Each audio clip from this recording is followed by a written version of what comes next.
रामायण केवल एक महाकाव्य नहीं है, यह भगवान विष्णु के अवतार श्री राम के मानव रूप में जन्म लेकर मर्यादा, धर्म और आदर्शों का पाठ पढ़ाने और फिर अपने दिव्य स्वरूप में लौटने की कहानी है। उनका जन्म एक विशेष उद्देश्य से हुआ था और उनकी अमरता उनके भौतिक शरीर के त्याग से परे है। भाग 1, श्री राम का जन्म, the birth of Lord Rama. Hindi व्याख्या। श्री राम का जन्म एक दिव्य और चमत्कारिक घटना थी। त्रेता युग में जब पृथ्वी पर राक्षस राजा रावण का अत्याचार बढ़ गया था, तब देवताओं ने भगवान विष्णु से प्रार्थना की। विष्णु जी ने उन्हें वचन दिया कि वे मनुष्य के रूप में अयोध्या के राजा दशरथ के घर जन्म लेंगे। राजा दशरथ की 3 पत्नियां थीं, कौशल्या, कैकेयी और सुमित्रा, लेकिन उनका कोई पुत्र नहीं था। इसके लिए उन्होंने ऋषि वशिष्ठ के कहने पर पुत्रेष्टि यज्ञ करवाया।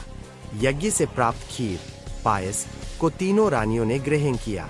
समय आने पर चैत्र मास की नवमी, चैत्र शुक्ल नवमी के दिन पुनर्वसु नक्षत्र और कर्क लग्न में कौशल्या के गर्भ से श्री राम ने जन्म लिया।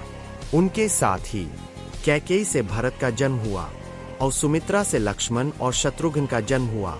यह जन्म एक साधारण मानव का जन्म नहीं, बल्कि भगवान विष्णु का पृथ्वी पर मानव अवतार, इनकार्नेशन था। भाग 2, मानव जीवन और लीलाएं, human life and divine place. Ram ने अपना पूरा जीवन एक आदर्श मनुष्य के रूप में जिया, इसीलिए उन्हें मर्यादा पुरुषोत्तम कहा जाता है। उन्होंने एक आदर्श पुत्र, आदर्श भाई, आदर्श पति और आदर्श राजा का कर्तव्य निभाया। सीता हरण, वनवास, रावण वध आदि सभी घटनाएं उनकी दिव्य लीला का हिस्सा थीं, जिसमें उन्होंने अपनी मानवीय सीमाएं दिखाई परंतु अंततः बुराई पर अच्छाई की जीत स्थापित की। भाग 3, अमरता की ओर यात्रा, द जर्नी टू इमोर्टैलिटी। यहाँ एक महत्वपूर्ण बात समझनी चाहिए। राम भगवान है, इसलिए वे पहले से ही अमर, इमोर्टल है।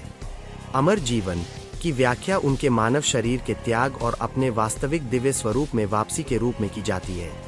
हिंदी व्याख्या। रामायण के उत्तरकांड के अनुसार जब श्री राम ने लंका विजय के बाद अयोध्या में राज किया, राम राज्य, तब एक दिन एक संत अपनी पत्नी के साथ दरबार में आए। संत की पत्नी ने श्री राम से एकांत में बात करनी चाहिए। श्री राम ने अपने छोटे भाई लक्ष्मण को द्वारपाल बनाकर भेजा और कहा कि किसी को भी अंदर न आने दे। उसी समय महर्षि दुर्वासा वहां पहुंचे और लक्ष्मण से तुरंत श्री राम से मिलने की जिद करने लगे। जब लक्ष्मण ने मना किया तो वे क्रोधित हो गए और अयोध्या को श्राप देने की बात कही। धर्म संकट में फंसे लक्ष्मण को अंदर जाना पड़ा और श्री राम को सूचना देनी पड़ी। इससे श्री राम द्वारा दिया गया आदेश टूट गया। श्री राम को अपनी प्रतिज्ञा के अनुसार लक्ष्मण को दंड देना पड़ा। दंड के रूप में लक्ष्मण ने स्वयं को त्याग दिया और सरयू नदी में जल समाधि ले ली। इसके बाद श्री राम ने भी इस मानव शरीर को छोड़ने का निर्णय लिया। वे सरयू नदी के तट पर गए और धीरे धीरे नदी की गहराई में चले गए। इसी क्रम में उनके पीछे अयोध्या के सभी निवासियों ने भी सरयू में प्रवेश किया। इस घटना को राम का महाप्रयाण, दी ग्रेट डिपार्चर, कहा जाता है। इसके साथ ही भगवान विष्णु के अवतार श्री राम ने अपना मानवीय रूप त्याग दिया और वैकुंठ धाम में अपने दिव्य और सनातन स्वरूप में वापस लौट गए। निष्कर्ष, कंक्लूजन। जन्म, बर्थ। श्री राम का जन्म भगवान विष्णु का एक सचेतन और दिव्य अवतार था जो धर्म की स्थापना के लिए हुआ। और अमरता, इमोर्टैलिटी, राम पहले से ही अमर है।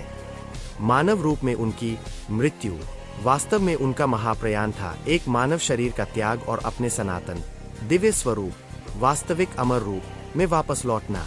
इस प्रकार राम का जीवन चक्र भक्तों को यह शिक्षा देता है कि ईश्वर लीला करने के लिए मानव रूप धारण करते हैं और अपना कार्य पूरा होने पर अपने वास्तविक स्थान को लौट जाते हैं। उनका अस्तित्व और यश ही सच्ची अमरता है। जय श्री राम।